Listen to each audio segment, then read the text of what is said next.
আজকে খুব একটা সহজ ক্লাসের মাধ্যমে আমরা শিখবো কিভাবে আমরা যে কোনো কারো প্রশংসা করতে পারি। সো মনে করেন কেউ একজন খুব ভালো একটা কাজ করলো বা খুব অসাধারণ একটা কাজ করলো, আপনি তাকে কিভাবে প্রশংসা করতে পারেন? আপনি বলতে পারেন ইউর অ্যামেজিং।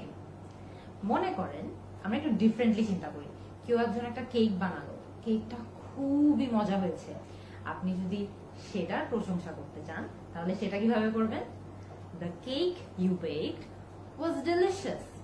মানে আপনি যে কেকটি বানিয়েছেন, কেকটি অসাধারণ হয়েছে, অনেক মজা হয়েছে। The cake you baked was delicious. তাছাড়া মনে করেন যে কেউ একজন এমন আছে যার লেখালেখি আপনাকে অনেক বেশি ইন্সপায়ার করে অথবা অনুপ্রেরণা দেয়। তো সেই ক্ষেত্রে আপনি তার লেখালেখিকে কিভাবে বলতে পারেন যে তার লেখালেখি অনেক ভালো বা তার লেখালেখি আপনাকে হয়তো ইন্সপায়ার করে, আপনি এটাও কিন্তু খুবই সুন্দর করে প্রশংসার মাধ্যমে বলতে পারেন। কিভাবে? Your writing inspires me. মানে আপনার লেখা আমাকে অনেক বেশি অনুপ্রাণিত করে। আরো কিন্তু অনেক ওয়েজ আছে।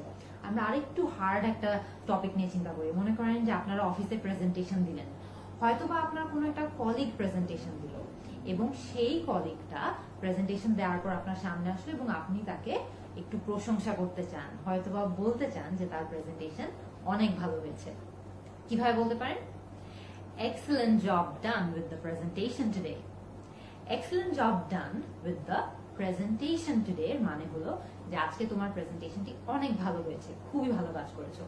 খেয়াল করে দেখবেন যে আপনি যদি এখানে তার প্রেজেন্টেশন সম্পর্কে না বলে অন্য কিছু সম্পর্কে প্রশংসা করতে চান তাও কিন্তু সম্ভব। এখানে জাস্ট প্রেজেন্টেশন শব্দটাকে রিপ্লেস করে দিয়ে আপনি অন্য কিছু একটা বসিয়ে দিবেন। হয়তোবা সে কোনো একটা প্রজেক্ট নিয়ে খুব ভালো কাজ করেছে, excellent job done with the project today. হয়তোবা সে কোনো একটা ইভেন্ট ম্যানেজমেন্ট বা কোনো একটা অনুষ্ঠানকে ম্যানেজ করা নিয়ে অনেক ভালো কাজ করেছে, আপনি হয়তোবা বলতে পারবেন excellent job done with the event today. তো খেয়াল করে দেখবেন প্রশংসা করা কিন্তু খুবই সহজ, কিন্তু আমরা খুব একটা সহজে কারো প্রশংসা করি না। মনে করেন আপনার কোনো একটা বন্ধু একটা রিপোর্ট লিখলো এবং রিপোর্টটা খুবই ভালো হয়েছে, আপনি তাকেও কিন্তু প্রশংসা করতে পারেন। কিভাবে? Great job done with the report. আবারও খেয়াল করবেন আগের এক্সাম্পলটার মতোই আপনি কিন্তু এখানে রিপোর্ট শব্দটি যদি সরিয়ে ফেলেন, এর পরিবর্তে অন্য কোনো একটা শব্দ বসান, তাহলে কিন্তু আপনি যে কোনো কিছু নিয়ে তাকে প্রশংসা করতে পারবেন।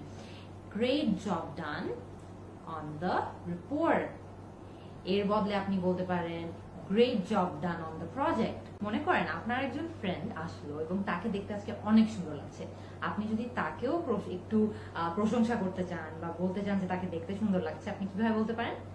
You look stunning today. আবারও খেয়াল করে দেখবেন এখানেও কিন্তু আপনি স্টানিং শব্দটা যদি চেঞ্জ করে ফেলেন, আপনি অন্য যে কোনো শব্দ বসাতে পারবেন। কিভাবে? ইউ লুক বিউটিফুল টুডে অথবা ইউ লুক অ্যামেজিং টুডে। তো খেয়াল করে দেখবেন আপনি যে কোনো অ্যাডজেক্টিভ এখানে বসিয়ে দিলেই কিন্তু হবে, আপনি সেভাবেই কিন্তু আপনার ফ্রেন্ডকে বলতে পারবেন যে তাকে দেখতে অনেক ভালো লাগছে। প্রশংসা করা কিন্তু খুবই সহজ, কিন্তু আমরা কিন্তু এত সহজে খুব একটা কারো প্রশংসা করি না। তা আমার আজকে আপনাদের জন্য একটা চ্যালেঞ্জ রইলো যে আপনারাও আপনাদের ফ্রেন্ডদেরকে এই বাক্যগুলো ব্যবহার করে প্রশংসা করেন, আর আমাকে কমেন্ট সেকশনে জানান যে আপনি কিভাবে আপনার ফ্রেন্ডদেরকে প্রশংসা করছেন। See you in the next class.